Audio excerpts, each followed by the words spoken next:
The man walked briskly towards the sleek, glass-fronted building, the kind that echoed with the hum of success and corporate power.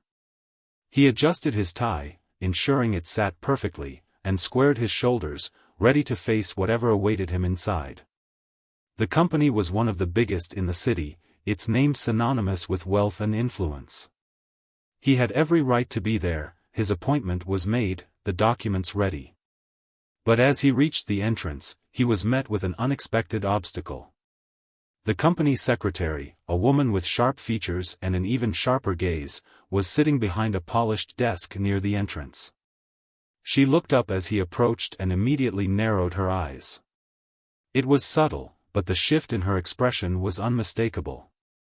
She wasn't just looking at him, she was judging him. A slight frown formed on her face as she stood up to intercept him. "Sorry, sir," she said, her tone flat, "you can't enter without a scheduled appointment."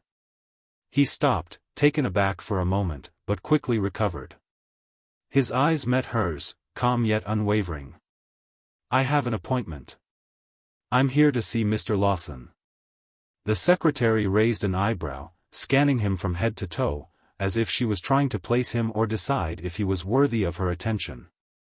Her eyes lingered on him for a fraction longer than necessary, an almost imperceptible hint of skepticism in her gaze. The man could sense it, the judgment, the presumption that he didn't belong here. He could feel it in the way she stood, in the way her posture stiffened when he entered.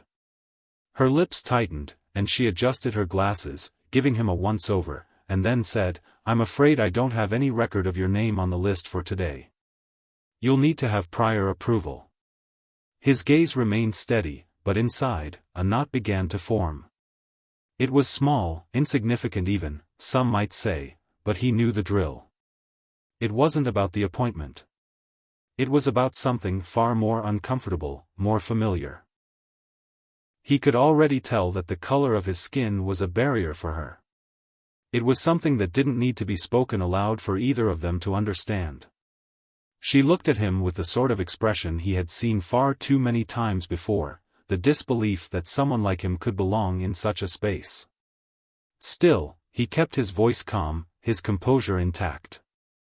"I assure you, I have an appointment. My name is on the list." The secretary's gaze hardened slightly as she glanced at her computer screen. The seconds stretched, feeling longer than they actually were. She flicked her fingers across the keyboard, her movements stiff, as if she wasn't entirely convinced. A few more moments passed, and then she looked back up at him.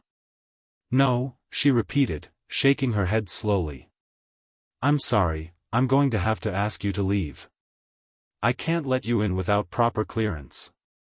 Her words were final, but her tone had an edge now, a mixture of authority and a quiet disdain that stung. She was resolute in her refusal, not offering any alternative, not giving him the benefit of the doubt. The man stood there for a moment, gathering his thoughts. His initial shock was quickly replaced with the familiar, frustrating clarity that came from years of experience, years of knowing exactly what this kind of encounter meant. There was no mistaking it, it was prejudice, thinly veiled as professionalism. He could have reacted in anger. He could have raised his voice, demanded an explanation, but that would have given her power. Instead, he simply nodded, the quiet acknowledgement of the game they were both playing. He took a slow, deliberate breath, steeling himself for what was to come. In his mind, he already knew how this was going to play out. But the moment of tension wasn't over. Not yet. "All right," he said, his voice calm, almost too calm. "I'll wait." He walked past her to sit in the small waiting area, his eyes never leaving her. The secretary glanced at him for a split second, clearly confused by his response. It was as if she expected him to argue, to fight back. But instead, he sat quietly, his calm demeanor creating a ripple of discomfort in the air. The man remained there, unmoving, as other people continued to walk by and enter the building without a word from her. A man in a well-tailored suit, a woman with an air of confidence, each of them breezed past the secretary without a single question. But with him, she had demanded more than a name. She had demanded proof of worth. And for the first time in a long time, he wondered how much longer he would be forced to prove his worth in spaces where he was never meant to be. But he wasn't deterred. He knew what he had to do next. The game wasn't over yet. The silence hung between them, thick with unspoken tension, as he waited for the next move. The lobby was quiet, almost too quiet, as the man sat back in the plush chair, his hands folded calmly in his lap. His eyes remained fixed on the secretary, who had resumed her position behind the desk, her gaze now less focused on him and more on the screen in front of her. The minutes ticked by slowly, but the tension in the air remained palpable, thick with the unspoken. He was acutely aware of the people around him, and it didn't take long for him to notice something that only deepened the frustration bubbling inside him. The first person to approach the door was a man in a sharp navy suit. He had a briefcase in hand and walked with the kind of confident stride that immediately commanded attention. The secretary looked up as he approached, her expression softening almost immediately. No hesitation, no judgment, just a quick, efficient check of his name on the list and a nod that granted him access. The man entered the building without so much as a second glance back, his briefcase swinging by his side like a badge of authority. Not long after, a woman in a brightly colored dress entered, carrying nothing but a small handbag. She walked up to the secretary, who didn't even glance at her for longer than a few seconds before waving her through. There was no questioning, no further checking, just the same quick nod and an invitation to proceed. The woman smiled politely, offering a soft thank you before disappearing through the doors, a spring in her step. Each of these individuals, clearly not as meticulously dressed as the man himself, was granted access without question. They didn't need to show their credentials or prove they had an appointment. The secretary didn't even bat an eye, her professional demeanor intact, a stark contrast to the way she had scrutinized him. The man's frustration grew as he continued to watch the parade of people pass through the door, each one receiving the treatment he had been denied. It was almost as if he were invisible. But, no, that wasn't it. He wasn't invisible, he was being seen, just not in the way he deserved to be. He could feel the weight of her judgment, the subtle, but clear difference in how she treated him compared to everyone else. It wasn't the color of their clothing or the confidence in their stride that made them different from him. It was something else, a bias that had no place in a professional environment, but one that was undeniably present. The man's chest tightened as he sat there, quietly observing, fighting the urge to stand up and confront her directly. He could feel the anger building in his gut, but he knew better than to act on impulse. He had been in situations like this before, countless times, in fact. In these moments, rage was a luxury. And he didn't have the time or energy for it. Not yet. Instead, he let the frustration simmer, each passing person serving as a reminder of what he was up against. He focused on his breathing, trying to maintain his calm. He could feel the eyes of the secretary occasionally drifting in his direction, perhaps unsure of what to do next. He didn't move, and he didn't speak. He simply waited. The office doors continued to open and close as people came and went, each one flowing effortlessly past the secretary, each one welcomed like an old friend. She didn't seem to realize, or maybe she just didn't care, that the man had been sitting there for far too long, ignored and judged. He knew, though, that this wasn't just about him anymore. It wasn't even about the building, the company, or the secretary. This was bigger. It was a game of power and control, one that she thought she had won simply because of who she thought he was. He had seen this before, people like her, who believed that their small corner of the world was defined by the things that made them feel superior. The man wasn't the first person to face this kind of treatment, and sadly, he wouldn't be the last. But what set him apart was that he wasn't going to let it slide. He wasn't going to walk away, not without making sure that she realized the consequences of her actions. As he sat there, his mind raced with thoughts of how to handle the situation. Confrontation wasn't always the answer, he had learned that over the years. Sometimes, it was more about patience, about making someone realize their mistake without giving them the satisfaction of a confrontation. He knew the real challenge wasn't going to be proving he belonged here, it was going to be about teaching her a lesson she'd never forget. But he wasn't ready to do that just yet. His thoughts were interrupted as another person, a young man in a disheveled shirt and faded jeans, approached the door. The secretary barely glanced at him before ushering him through, no questions asked. The man's blood boiled for a moment, but then, just as quickly, he composed himself. He wasn't going to let her see the effect she was having on him, not yet. As the door swung shut behind the young man, the man finally stood up.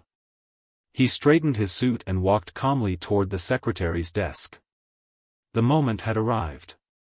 With a steady voice, he said, "I believe I have an appointment. And I don't think I'll be waiting much longer." The secretary's eyes flicked up to meet his, her expression unreadable, but the faintest hint of unease had begun to creep into her demeanor. She knew what was coming, but whether she was ready for it or not, it didn't matter. The game was about to change. The man could feel the weight of the moment. It was no longer about him trying to get in, it was about her. And now, the real test was beginning.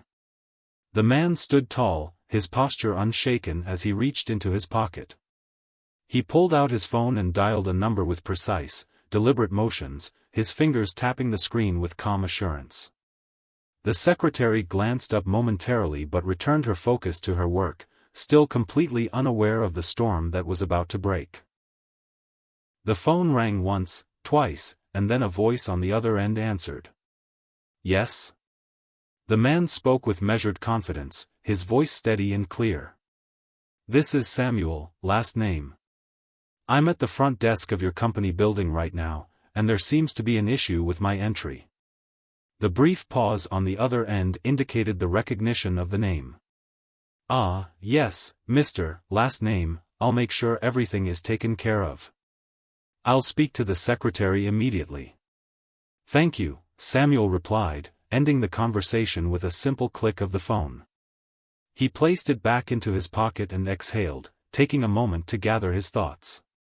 The air in the lobby seemed to grow heavier, filled with the tension of unspoken expectations.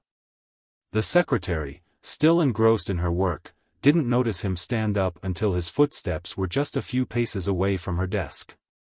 She looked up at him in mild surprise, her face frozen in that same professional mask she had worn since their first exchange. The man's expression remained calm, but there was an undeniable shift in his demeanor now, a quiet confidence, as if something much bigger than this moment was unfolding. He approached the desk slowly, his shoes clicking against the polished floor, each step echoing in the otherwise silent room. The secretary's eyes flicked nervously to the side as he stopped in front of her desk.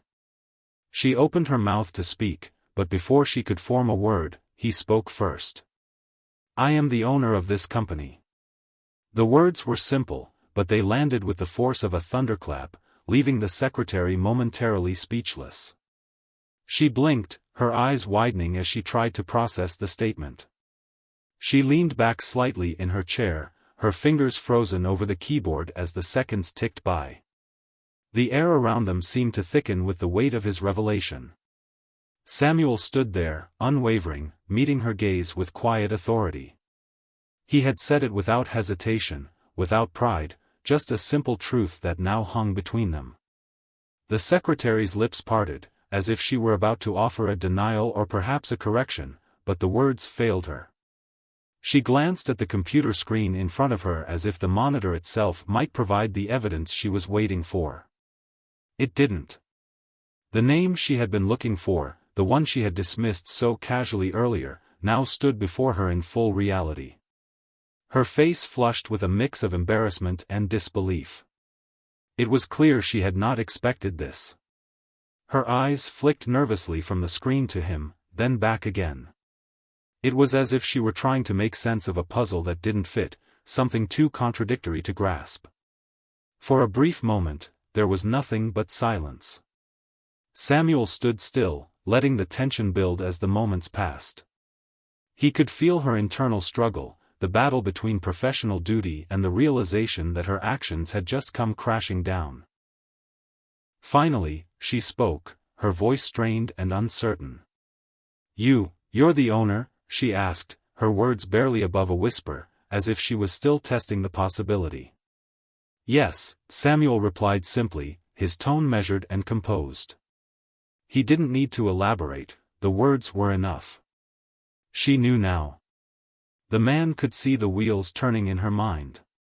She had been so sure, so convinced that he didn't belong here, that he was nothing more than a disruption to the smooth-running world of high-end professionals she so carefully maintained. And now, the foundations of that certainty were crumbling. The secretary's fingers hovered over the desk, unsure of what to do next. Her eyes darted between Samuel's composed face and the computer screen in front of her, hoping for some validation. But it wasn't there. All she had now were her own doubts and a growing sense of unease. Samuel didn't need to wait for her to process it all. Instead, he took a slow step back. Keeping his gaze steady on her as she continued to stare, almost in disbelief. "I think you owe me an apology," he said, his voice calm but firm. "Not for me, but for the countless others you've turned away without question, simply because they didn't fit your idea of who should belong in this space."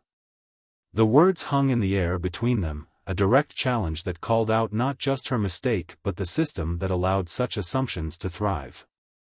Samuel wasn't angry, he wasn't shouting or demanding anything. His quiet authority spoke volumes more than any confrontation could.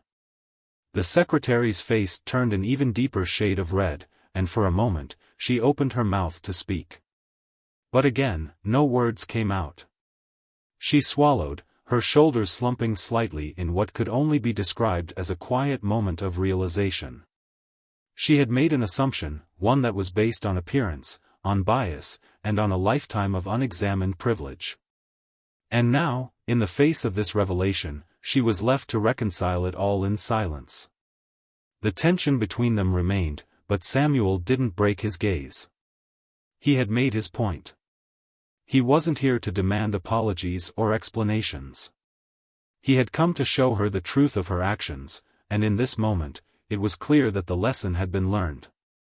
The silence lingered for another beat before the secretary spoke again, her voice now tinged with an unmistakable sense of regret. I'm sorry. I should have." Samuel raised a hand, cutting her off with a quiet smile. "No need. You'll remember this." And with that, he turned on his heel, heading toward the elevators. The story wasn't over yet. But for now, the tension had shifted, and with it, the power. The secretary watched Samuel walk toward the elevator, her mind still struggling to piece together the reality of what had just transpired. She had always prided herself on her ability to read people, to know who belonged and who didn't.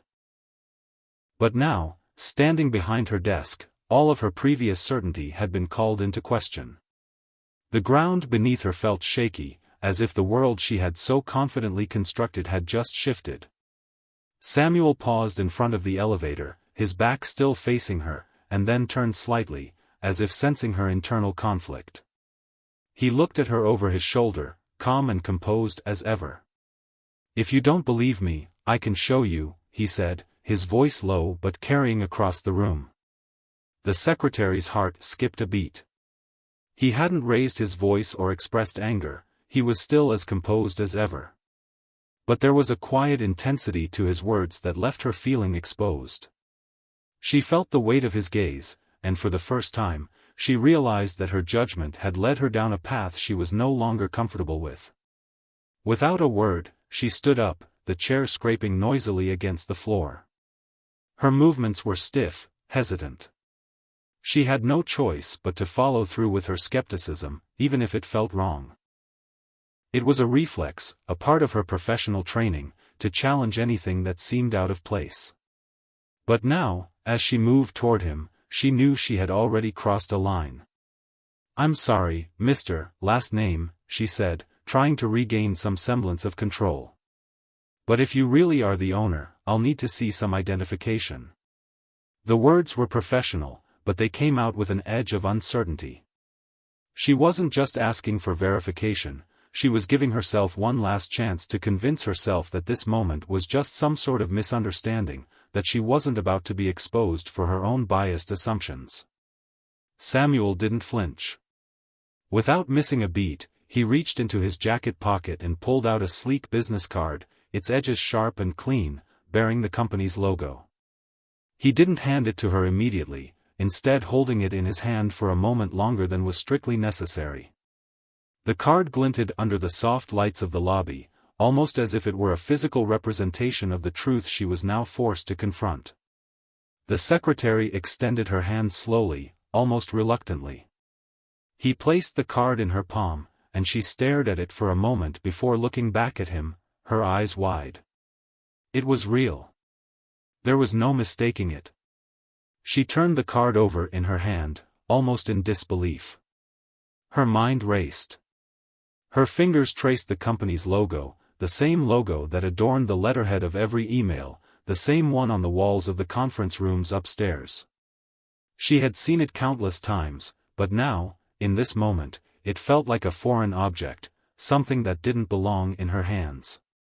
As she scrutinized the card, the world around her seemed to blur for a moment. She didn't want to believe it. How could she? The man she had so quickly dismissed, the one who hadn't fit her narrow, preconceived idea of who was worthy of entry, was not only here by his own right but was the very person she had presumed to be an outsider. Her fingers tightened around the card, as if by holding it tighter, she could somehow prove to herself that she hadn't made a mistake. But the evidence was staring her in the face, and there was no denying it any longer.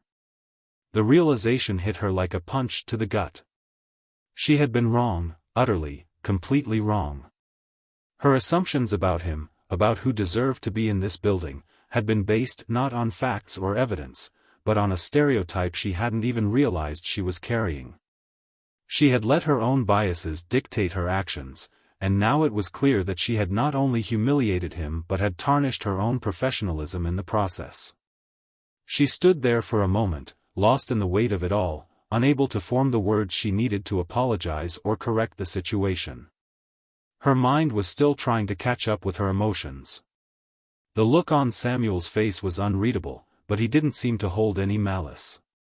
Instead, there was a quiet patience about him, an unspoken understanding that seemed to say he knew exactly how this was going to unfold. Finally, she lifted her eyes back to him. He hadn't moved from his spot by the elevator. His gaze remained steady, unyielding, but there was no anger in it. He wasn't rubbing his victory in her face. He wasn't demanding retribution. Instead, there was just a calm assurance that this moment of discomfort would pass, but the lesson would remain. "I'm sorry," she said at last, the words feeling strange and foreign as they passed her lips. I didn't mean to," her voice trailed off as she searched for the right words. But she knew they didn't matter anymore. She had been given a chance to correct herself, and the only thing left was to own up to her mistake. Samuel gave a small nod, acknowledging her apology but not making a big deal of it. He didn't need to. The apology wasn't for him, it was for her. And in that moment, the tension between them began to ease. The secretary still held the card in her hand, but the weight of her actions had begun to sink in, and she knew that it would take more than just an apology to make things right. It would take real change, an effort to examine and confront the biases she had carried without even realizing it. Samuel smiled faintly, his demeanor still calm. "It's all right," he said, his voice surprisingly kind. "But I think we both know what needs to happen next." The secretary looked up at him, her face flushed with shame. She nodded silently, and as he walked toward the elevator, she watched him go, knowing that the lesson he had just taught her was far more important than anything she could have learned from any professional manual. It wasn't just about the job. It wasn't just about the building. It was about the humanity behind the title, behind the appearance, and behind the preconceived notions that had almost cost her everything. As the elevator doors closed behind him, Samuel felt a quiet satisfaction wash over him. The challenge had shifted in that moment. What had begun as a simple dispute over entry into a building had transformed into something much larger, something more meaningful. It was no longer just about proving he belonged, it was about challenging the system that had allowed such prejudices to exist, unchecked and unnoticed, for far too long.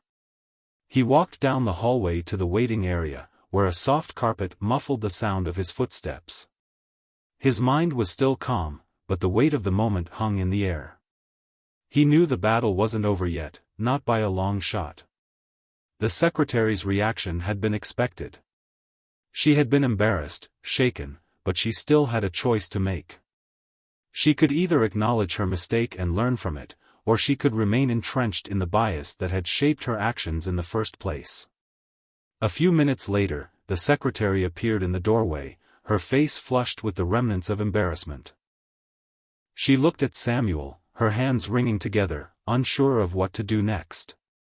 "Mr. Last name, I want to apologize.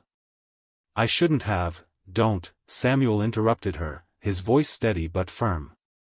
"It's not about me. It's not about what you did to me. It's about what you've done to others. And what you'll continue to do if you don't address it." The words hit her harder than she expected. She had anticipated some form of confrontation, maybe a demand for an apology, or worse, an angry outburst. But instead, Samuel was calm, almost too calm, his presence like a quiet storm ready to break. His words weren't meant to berate her, but they were sharp, pointed in a way that made her realize the depth of the issue she was facing. "What I did to you," she repeated, still processing his words. I didn't know. I didn't think." "And that's the problem," Samuel said, stepping closer to her, but not in a threatening way. There was no anger in his voice, just a quiet understanding of how this system had worked for so long. "You didn't think. You didn't see me. You saw a person who didn't fit into your box, so you assumed I didn't belong here. And I'm sure this isn't the first time you've done this." She felt her chest tighten. His words were like a mirror, forcing her to face the reality she had been blind to. She had always prided herself on her professionalism, on the way she could navigate through her work without faltering. But she hadn't been professional at all, she had been ignorant. The mistake wasn't just in assuming his place, it was in assuming that her narrow understanding of who deserved to be in this space was somehow correct. "You've been doing this for years, haven't you?" Samuel continued, his voice unshaken. "Judging people by how they look, by how they dress, by how they speak. That's how this system works. You have a set of rules that tell you who belongs and who doesn't, and it's easier to dismiss the ones who don't fit." The secretary opened her mouth to respond, but the words caught in her throat. She could feel the sting of truth in his words, and it silenced her for a moment. She wasn't used to being confronted like this, not by someone she had so easily judged. It wasn't easy to admit that the person she had dismissed was right. But she had to face it. "I didn't realize," she said, her voice quieter now, laced with a sense of regret. "I didn't think about it that way. I thought I was doing my job. I thought I was following the rules." "Those rules," Samuel said, "they're built on assumptions. You weren't just following the rules, you were following the bias you've been taught, the same bias that people like me face every day. The same bias that has held so many back for so long." The secretary felt her face flush again, not just with embarrassment but with something deeper, a sense of guilt. She had never thought of it that way. She had always believed she was above such things. That she was simply doing her job, that her decisions were based on facts and not on the lens through which she viewed the world. But in this moment, she saw the truth, she was a part of a system that had perpetuated discrimination, even if she hadn't been aware of it. "I'm sorry," she said again, but this time, there was more weight in her voice. The apology wasn't just about this moment, it was about the realization that she had been a part of something larger, something that wasn't just personal but institutional. Samuel nodded, but he didn't offer an immediate response. He wasn't there for her apology. What mattered was that she understood the real issue now. This wasn't just about him or her, it was about the broader societal expectations that shaped their actions without either of them realizing it. It was about a system that perpetuated bias and discrimination in spaces where it was least expected. You see, Samuel continued, this isn't just an isolated moment. This is happening everywhere. It's happening in boardrooms, in hiring meetings, in social circles. People are being judged before they even get a chance to prove who they are. And most of the time, it's not about what they've done, but about who they're perceived to be. She took a deep breath, absorbing his words, letting them sink in. She had been complicit, even if unintentionally, in a system that kept people like him from being seen. The challenge wasn't just about gaining entry, it was about confronting the prejudices that shaped her actions, the ones that so many people in her position never even thought to question. I need to change, she said, her voice steady now, a newfound resolve in her tone. I need to see people for who they really are, not for who I think they are based on how they look or what they wear. Samuel smiled, the slightest hint of approval in his eyes. He hadn't come here to cause her distress, but to open her eyes to a truth she hadn't wanted to see. He had done that now, and in that moment, he knew that this wasn't just a small victory for him, it was a step toward something much bigger. The challenge wasn't over. It never would be. But now, at least, she had taken the first step toward understanding. And that, Samuel knew, was the beginning of real change. The office was quiet as Samuel and the secretary walked into the spacious conference room. The door clicked shut behind them, and for a moment, neither of them spoke. The air felt heavy, as if both were aware that the conversation they were about to have was far more significant than the one that had started it all. The secretary moved to sit at the polished table, her hand still trembling slightly as she pulled out a chair. She wasn't sure what to expect next, but she had no doubt that this was a turning point, one that would stay with her long after the day was over. Samuel sat across from her, his posture relaxed yet authoritative. As though the weight of the moment hadn't fully registered with him. He wasn't angry, and he wasn't here to punish her for her mistake. But there was a quiet determination in his eyes, something that made the secretary realize that she had just been handed a rare opportunity to learn something important, something that she couldn't afford to waste. She waited for him to speak first, unsure of how to navigate this conversation. But it was Samuel who broke the silence, his voice calm, almost reassuring. Tell me, he began, leaning back slightly in his chair, do you know what it feels like to be looked at like you don't belong? To be judged before you even get a chance to show who you are? The question hung in the air between them, and the secretary couldn't help but flinch slightly, her mind flashing back to the moment when she had made that assumption about him. She had been so sure, so quick to make a decision based on appearances alone. And now, Samuel was asking her to understand the weight of her actions, to truly grasp how they impacted someone else. I've faced that all my life, he continued, his tone steady but not without a trace of emotion. Not because of anything I've done or anything I've earned. But because of who people think I am. The color of my skin. The way I dress. It's like a constant battle to prove myself, to show that I'm not just what people see on the surface. The secretary didn't interrupt, though she felt a knot form in her throat as she listened. She had never truly understood what it felt like to be constantly judged like that. She had grown up in a world where doors were usually open to her, where opportunities came easily, and where the biases she had internalized had never truly been challenged. But now, as Samuel spoke, she realized how little she knew about the realities that people like him faced every single day. Samuel's eyes met hers, and for the first time, she saw something in them that wasn't just calm confidence. It was a depth of experience that she couldn't ignore. He wasn't speaking just for himself, he was speaking for anyone who had ever been sidelined, dismissed, or underestimated based on something as superficial as appearance. "I fought for every inch I've gained," Samuel continued, his voice softening a bit. "I worked harder than anyone, not because I wanted to, but because I had no choice. The system wasn't built for me. It wasn't built for people like me. But I learned early on that I had to be better. Not just to succeed, but to be seen at all. I had to prove that I wasn't just a stereotype.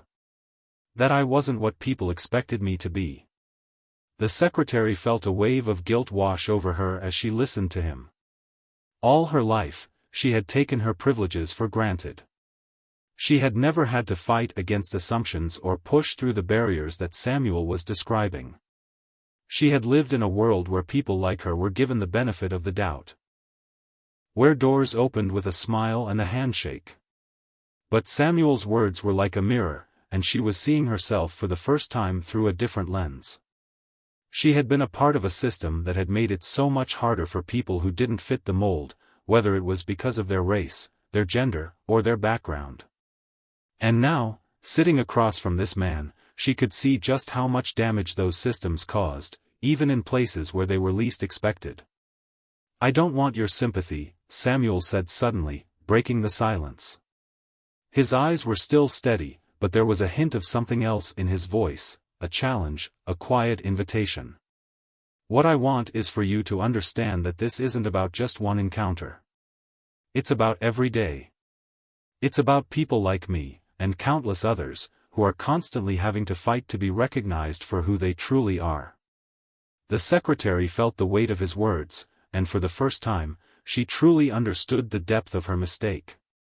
She had seen Samuel as just another person trying to get into a building, another face, another name on a list. But she hadn't seen him for who he really was, for the journey he had taken to get to this point. And now that she did, she couldn't ignore the truth of what she had done. "I've been blind," she admitted, her voice barely above a whisper. "I didn't see the bigger picture. I didn't realize how deeply my actions affected you, or anyone else for that matter. I've been part of a system that tells people like you they don't belong. And I've been playing along with it without even thinking." Samuel didn't respond immediately. He let her words sink in, watching her carefully as she processed everything he had shared. There was no anger in his eyes anymore, only a quiet understanding, as if he had always known that this moment would come. That she would eventually see the truth. "You've taken the first step," Samuel said softly. "But it's not enough to just see it. You have to act on it. You have to change the way you treat people.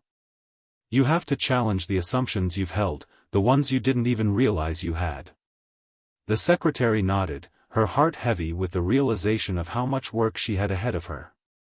She didn't know what the future would hold, but she knew one thing for certain: she would never look at people the same way again.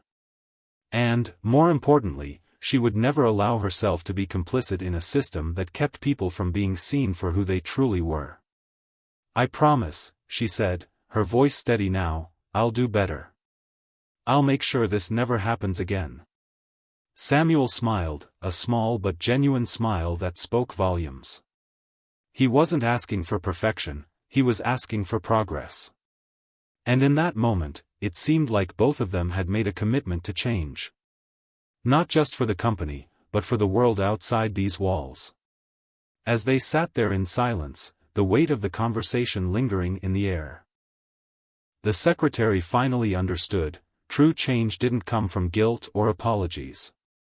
It came from understanding, and from taking the steps, however small, to make the world a little bit better for everyone.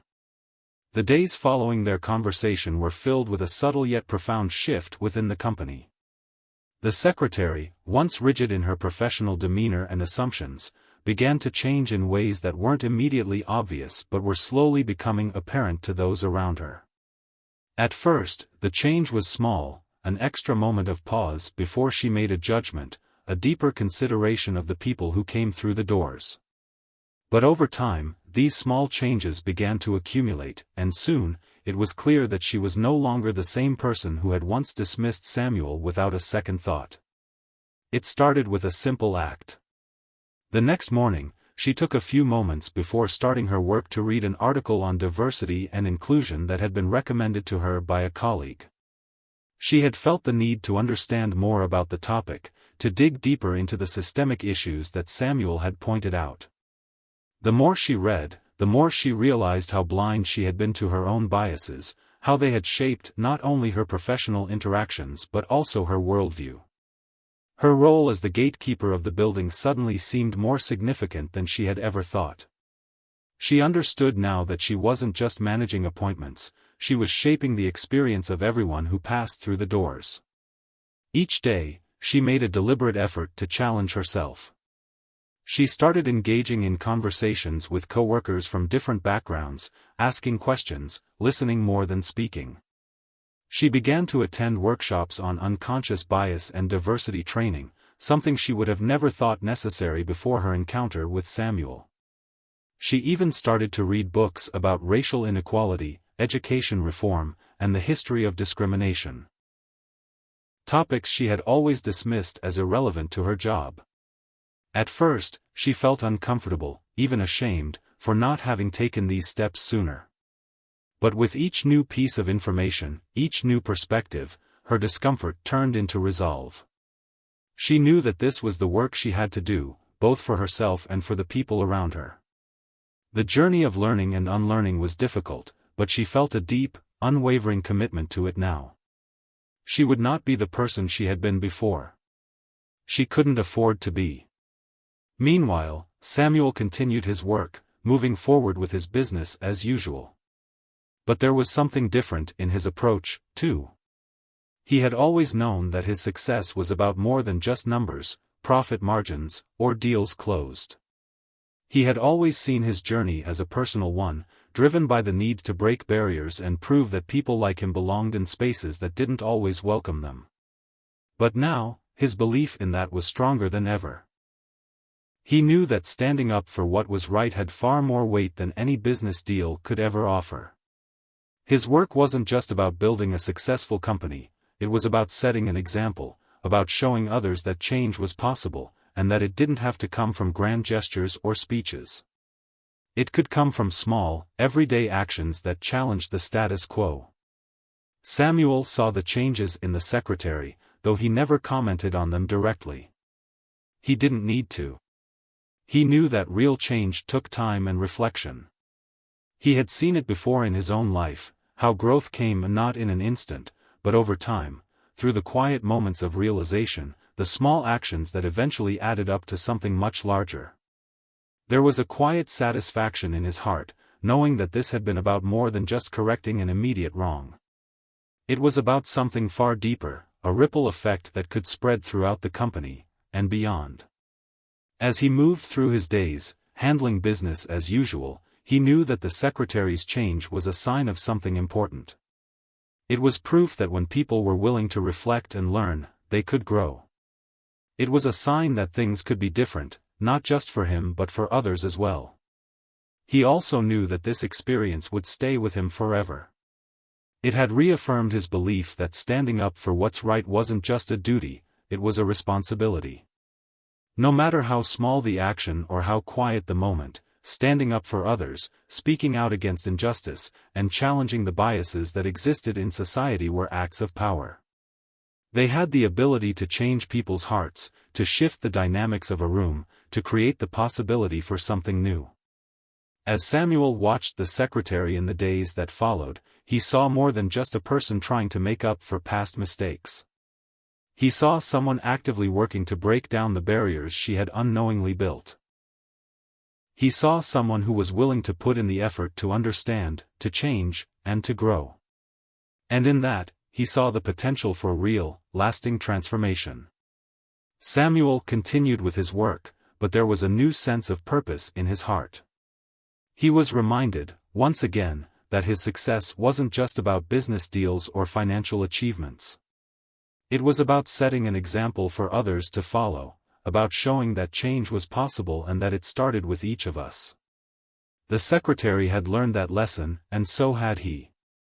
The journey wasn't over yet, but the steps they had both taken in these few days had already made a difference. And in that difference, they had both found something far more meaningful than they had expected: the power of growth, of humility, and of the quiet strength that comes with taking responsibility for the impact we have on the world around us. As the days turned into weeks, the impact of Samuel's encounter with the secretary began to ripple outward, touching far more lives than he could have anticipated. At first, the changes were subtle: small shifts in how people interacted, small glances exchanged between employees who had never before stopped to really see each other. But over time, these small changes grew into something more meaningful, as the company slowly transformed into a place that no longer tolerated prejudice, even in its smallest forms. Word of the encounter spread quickly, as these things often do in a company where everyone seemed to know everyone else's business. It wasn't long before Samuel's name became associated with more than just success in the boardroom. It became a symbol of what it meant to stand up for what was right, no matter the personal cost. The story of his calm yet firm confrontation with the secretary spread like wildfire through the building, discussed quietly in hallways, mentioned during coffee breaks, and even brought up in casual conversations in the cafeteria. The secretary herself, now deeply humbled by the experience and having worked tirelessly to change her attitudes, found herself at the center of this shift. Initially, there was some hesitation. Some colleagues were skeptical, unsure whether her newfound commitment to diversity and inclusion was sincere or simply a reaction to being called out. But as she continued to speak openly about her own journey, sharing the steps she was taking to educate herself and challenge her biases, she began to earn their trust. She started volunteering for diversity initiatives within the company, speaking at internal workshops, and offering insights about the importance of recognizing and addressing unconscious bias. Her once strict, professional demeanor softened, replaced by a humility that made her more approachable to her colleagues. Her willingness to acknowledge her past mistakes, without defensiveness, allowed others to feel safe enough to examine their own actions. She wasn't just talking about change, she was living it. She had become a model for transformation, showing that it was never too late to grow, to learn, and to be better. Soon, other employees followed her lead. Quietly at first, but with increasing confidence, they began to reflect on their own assumptions and behaviors. Conversations that had once been centered around technical skills or business targets were slowly starting to include discussions about inclusion, equity, and how the company could do better in addressing issues of bias and discrimination. There were workshops, informal meetings, and even open discussions during company events, all dedicated to exploring how they could create a more welcoming, inclusive environment for all employees, regardless of background. It wasn't just the secretary who felt the shift. Managers, supervisors, and junior staff members alike began to openly question their actions, their thoughts, and their assumptions. People who had once felt sidelined or overlooked in the company now found themselves being listened to, their perspectives valued. A new sense of community began to form, a sense of shared responsibility for creating a workplace where everyone had an equal opportunity to succeed, regardless of the barriers that had once been in place. The change wasn't just felt within the walls of the company, it began to spread outward, influencing the broader business community. Other companies took notice as they saw the positive effects of the cultural shift. What had started as a small conversation, a single instance of one person standing up for what was right, began to have a far-reaching impact. Businesses that had once turned a blind eye to issues of diversity and inclusion now found themselves re-evaluating their own policies and practices. Some reached out to Samuel, asking for advice on how to create similar cultural shifts in their own organizations. The ripple effect continued to expand, gaining momentum with each new company that took action. In the larger business community, Samuel's name became synonymous with the kind of leadership that wasn't afraid to challenge the status quo, that understood the importance of standing up for what was right, even when it wasn't the easiest thing to do. His actions had inspired others to act, and through that, he had helped foster a movement that was slowly beginning to change the way business was done, both inside and outside corporate boardrooms. At the company, the shift was evident in every corner. Diversity and inclusion weren't just buzzwords or annual initiatives, they became ingrained in the company's culture, woven into the fabric of how people interacted with one another on a daily basis. The employees, from top to bottom, began to feel a sense of pride in knowing that they were a part of a company that valued fairness, equality, and the recognition of everyone's worth. For the secretary, the transformation was nothing short of remarkable. She had become more than just an employee in the company, she had become a beacon of change, a living testament to the power of self-reflection and growth. The discomfort she had felt when Samuel had first challenged her had turned into something far more valuable, a deep, unshakable understanding of the need to examine her own actions and biases, and a willingness to help others do the same. As for Samuel, he continued with his work, as focused and driven as ever. But now, there was a sense of fulfillment in his heart that went beyond the successes of the business. He knew that his actions had planted a seed that had not only blossomed within the company but had begun to take root in a much larger community. He had made a difference. Not just in one person's life, but in the lives of countless others who had been inspired to question their own biases and take action toward a more inclusive future. The ripple effect had begun, and with it, the promise of change, a promise that had started with one simple yet powerful act of standing up for what was right. And that, Samuel knew, was a victory far greater than any business achievement could ever bring. The story of Samuel's encounter with the secretary, though it had begun as a simple case of mistaken identity and an unfair denial of entry, had grown into something much more profound. As the days passed and the ripple effect spread through the company, Samuel couldn't help but reflect on the journey that had unfolded. It had been a quiet revolution, one that didn't rely on grand gestures or dramatic confrontations, but on small, powerful actions that had rippled out to touch the lives of many. As he sat in his office, the hum of the building around him felt different now. It was the same building, the same people, but something had changed. There was a new sense of openness in the air, a greater sense of awareness and understanding that hadn't existed before. Samuel hadn't set out to change the culture of the company or to start a movement, but that's exactly what had happened. And in that transformation, he had learned something far more valuable than any business deal or achievement could ever provide. It was a lesson in empathy. The secretary, once distant and unaware of the biases she carried, had become someone who truly understood the weight of her actions. She had learned, not just from being called out, but from the compassion that Samuel had shown her. He hadn't responded to her prejudice with anger or retribution, but with quiet dignity and the courage to speak the truth. By simply being himself, by standing up for what was right, Samuel had made her see beyond her assumptions. And in doing so, he had shown her, and many others, that true success isn't just about business, it's about challenging the systems that hold people back. The change within the company was palpable.